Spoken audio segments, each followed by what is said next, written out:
Hello guys and welcome back. I know it's been a while since I've posted. I've just been messing around with this game, grinding for a bunch of things, as well as trying to make Sharen not only be somewhat good or decent, but play the way I want her to, right? So I like to say this, the best build for me is my build. So the best build for you should be your build. Whatever build you're going to get, or whatever build you like playing with, is going to be the best build. You're going to be spending, if you like this game that is, you're going to be spending hundreds of hours playing this thing, so you at least should play the way you want to, right? The thumbnail should give it away. I do not believe, and I'm not asserting in any way that this build is optimal.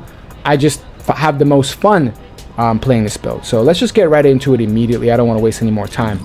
So a couple of things. Now I have some room here for Battlesuit Melting Rounds as well as Void Domination. And if you're wondering why I'm not maxing out some of these, is because other Descendants use them and they don't. I'm not going to catalyze those Descendants as well to be in order to. I could probably find duplicates of these and then buff them, but I don't want to waste my Kuiper on that. You know, it's not like a 2 extra enhancement slots. Not really going to make a massive difference. But anyway, let's go over her abilities real quick. She got Electric Fusion, the Cutoff Beam. She's got Electric in Dimension, which is the active camouflage. And then she's got the Shock Nuts, Electric Dimension as well. This just stuns your opponents. This obviously makes her invisible. And then she's got the Flash Short Sword, right? Which is going to, it's an Electric Fusion move and it allows you to target multiple enemies. And then, you know, this is one of her strongest moves, obviously. And then her passive is essentially if you kill something using a skill in active camouflage or during the ambush state, you reset your active camouflage cooldown. So basically, if you kill something out of stealth, you can go back into stealth. That's all that means. So hopefully by now you guys know that if you increase these or you enhance these to the max, these, you know, sub modules, you can get up to 10 extra slots. Now I'm mastery rank 17, by the way. So that gives you up to, I think, 70 mods capacity base, and then you get these, that gives you 80 mod capacity. Okay, so let's start with the energy collection, because this build, you know, I spend a lot of MP. So her Flash Short Sword, because of all the cooldown mods, which I'm going to go over in a second, it only takes about 1.8 seconds to cool down, so about 2 seconds. So I'm going to be using this quite a lot, and this does drain a decent amount of MP, right? So that's why I need energy collection, so that when the mobs drop some MP, I could just pick it up and get a significant amount of MP back.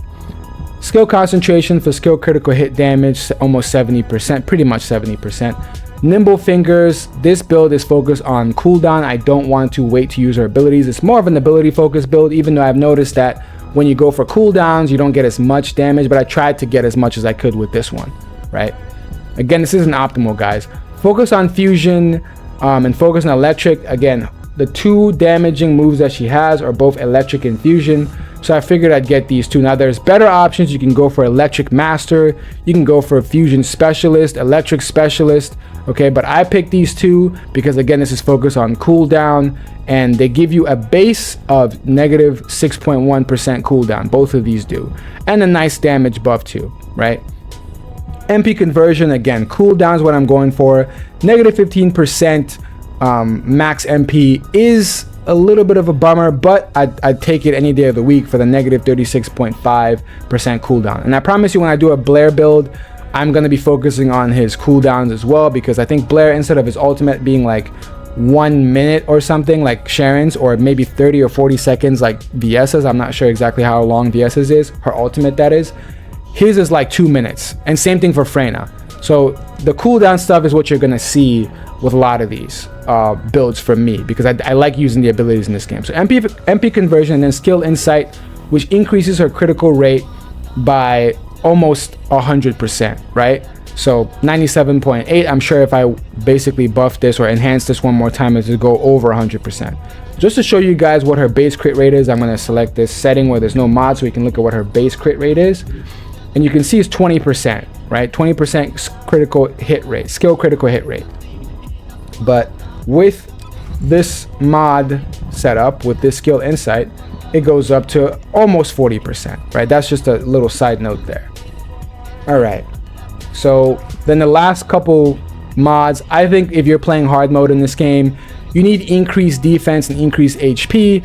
I'm not sure if I have Spear and Shield. That could be that could be another one if you want a little bit more skill power percentage. But keep in mind this 8.1% doesn't go up. So at this point, I'd much rather just forget about the 8.1% and then just go for pure defense, right? As well as pure HP. Okay. So that's the build, guys. I know it's not optimal. I'm fully aware of that. It's pretty fun for me to play. I do think that Bunny is still better in this game. I don't want them to nerf Bunny though, or Glay. I think that they should just buff Sharen and any other Descendant that people think are weaker. I also don't think that it's like late enough in the game. Like this game is way too, I guess, quote unquote young, if you will, to determine and say that a Descendant, because we can't mod for them to be pretty strong at the very beginning, is horrible. All right, just wanted to share this build real quick as well as post something because it's been a little while. But hopefully you guys enjoy the video. I'll be posting another video, making another video and posting it concerning what I think about the game. One little side note though that I want to talk about is before I post a video about the review, is that these are super hard to get. I have one of them. I have two of the blueprints, or at least I'm using one already, building an energy activator. But energy activators, farming the materials for these after you have the blueprint isn't too bad, but getting energy activator blueprints is absolutely abysmal. I don't know if you guys know the drop rate for these, but I'll show you. So I was farming for the amorphous materials, and I used these ones, and it's 6%. Now with the shape stabilizers, it's 10%, right? Which isn't great anyway, but at least it's better than 6, right? But yeah, getting the shape stabilizers, even when you get a perfect score on the infiltration operations, is really hard, right? Even with the 20%, I think I played that mission almost 25 times at this point, got a ton of amorphous materials, but did not, I maybe got like 3 or 4 stabilizers. It was crazy. All right, so this is the reason why this video took so long, and this is why builds are going to be very difficult for me to put out specifically. I'm assuming most of us have full-time jobs, so it's not like I could grind, get the materials, and then try things out. Unlike the betas, where you could just, you know, the devs would give us a ton of currency, a ton of catalysts, a ton of activators, and we could just go crazy. You actually have to grind now that it's full release. But with that being said, guys, thank you for watching, and I'll see you on the next one.